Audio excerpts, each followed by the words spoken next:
better because they know that they're going to get better value out of what I bring. You know, and I'm making sure that they're aware of that, and that's something that I'm bringing to the table. And I've told them, like, I want them to be a part of that, and a part of that is going to incur a lot of changes in business. Cool.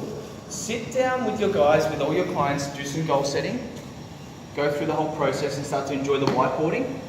Go through with all of them, build it out, and then help them understand how this is going to give them more longevity.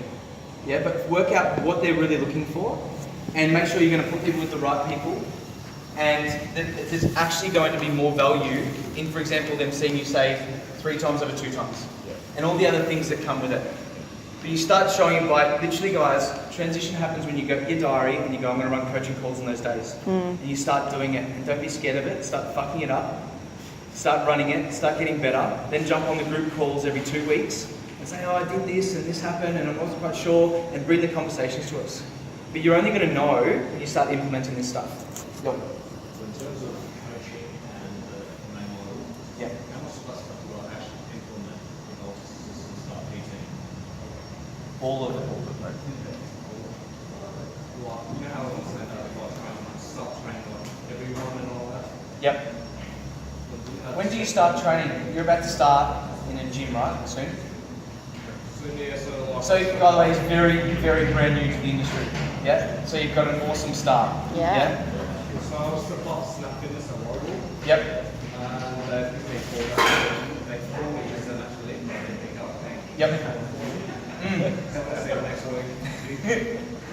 Yep. So Nick's a good example, guys.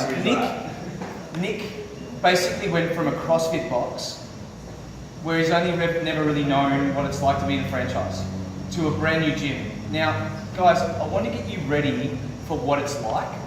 This is what it's like.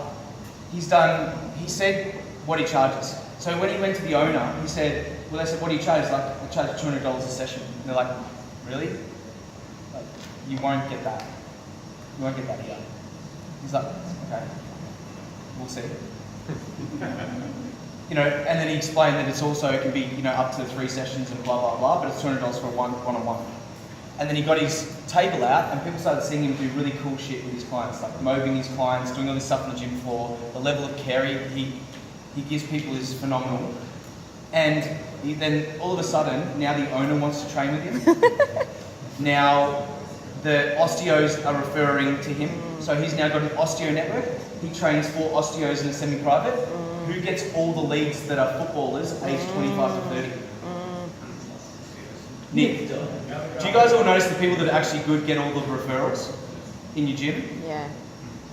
So he did it that way, but in terms of the leads, they give him leads. Guess how many people he's converted out of 20? To that price point where he doesn't lower he doesn't discount, doesn't do stupid shit. I remember what you said there, mate. You try to avoid doing dumb shit. Yeah? How many people has he converted out of 20? 12? Going through the process. 12? 2. 2. And honestly, guys, if he was in QV in Melbourne, he would have converted 5. Because it's a better demographic. It's corporate.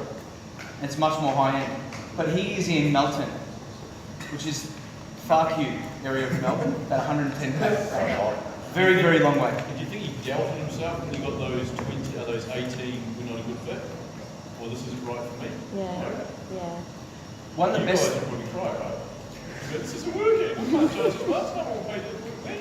One of the best things he said, which was awesome, was he's loving.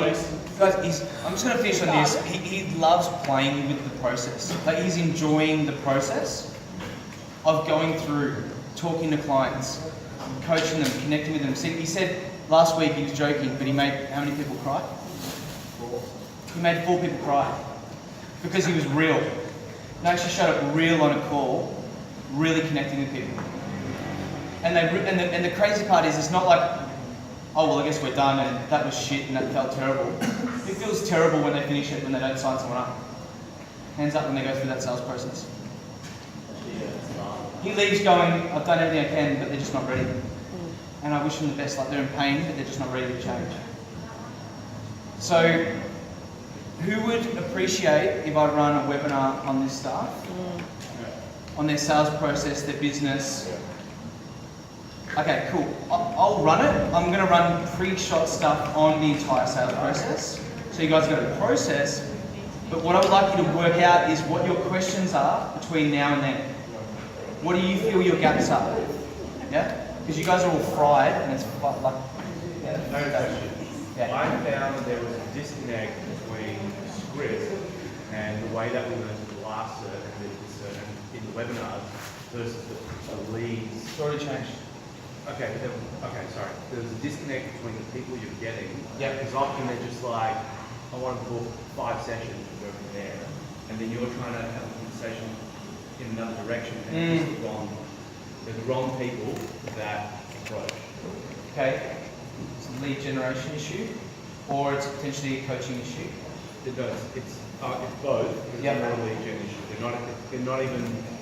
They're looking for a PT. They're looking for bait. They're looking for a trainer Yeah. who can just do a little block of sessions. Honestly, those people either turn around and see value when you state what you're about. Yeah. Remember pre-framing? Remember when Mark basically manipulated all you guys for the first 2 days? And then showed you how he manipulated you and shared that stuff? So who's at the end of the week realising I'm nowhere near as fucking awesome as what you thought I was in the first place? It's all about how you pre-frame it. Do you know what I mean? Yeah. It's all about how you pre-frame the conversations Yeah. and show your value about being a coach. And to be honest, if you get really good on these first few calls, seeing if it's actually really important to them, and you really connect, if they don't, you call it out. And we work out a way and we show you how to have those conversations.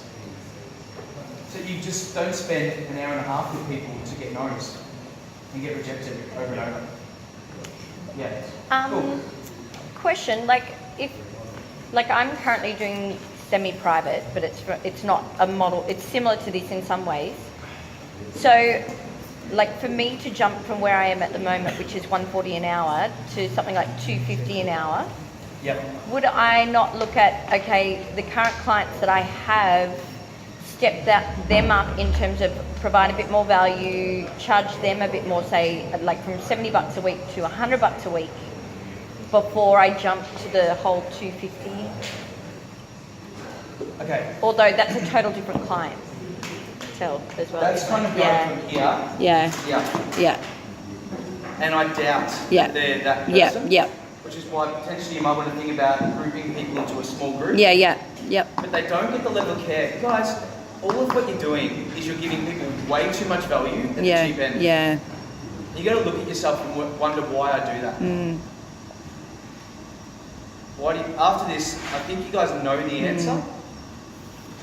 But when you keep doing it over and over again, you seriously got to look at yourself. Because all of you want to become that person. Don't you? And if you want to become that person, you've got to just hold yourself to a standard. The thing is, guys, this is what I found, honestly. Went from selling... See, I've sold... last night, we were out walking through Crown, and I bumped into the National HR Manager of Growcon, who I sold my very first corporate health and wellbeing program. He's like 70 years old, he's ex-union, he's gangster. I love him. And in the gym, he'd smash out sessions, and I'm like, John, can I help you for a second? Because we'd already talked on the gym floor. I'm like, there's something going on with your shoulder. And I fixed his shoulder whilst he was doing his bench press. He's like, then he actually saw value in a trainer, because before that they're all just dicking him on a gym floor. Yep. Who'd punish people. And I got to training him, and then we connected, and I talked to him about it. He's like, what are you doing today? I'm off presenting for Coles. We got like he's like, oh yeah, what are you doing there? It's like, well, we're there in front of their property group, there's 200 people, and we're talking about health. And he's like, oh, you do that? I'm like, yeah. And he's like, why don't you come in and talk to our stuff? I didn't prompt anything. And I tell them, honestly, I did shit for free, so I could say I did it. Corporates, go and speak in front of them and practice. And it was a natural thing to do, because you do training, it's just it is something a bit different, but it's just a scale version of what you're doing, right? So I bumped into him last night, and the first time I ever sold something was worth 50 grand.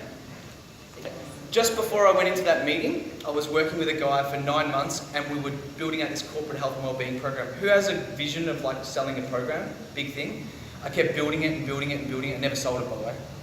Never sold it. Never had a conversation with anyone. Had a dream. Never sold it. And then I finally had this conversation. I sat down and I was doing work with this guy who I thought was more the mindset guy.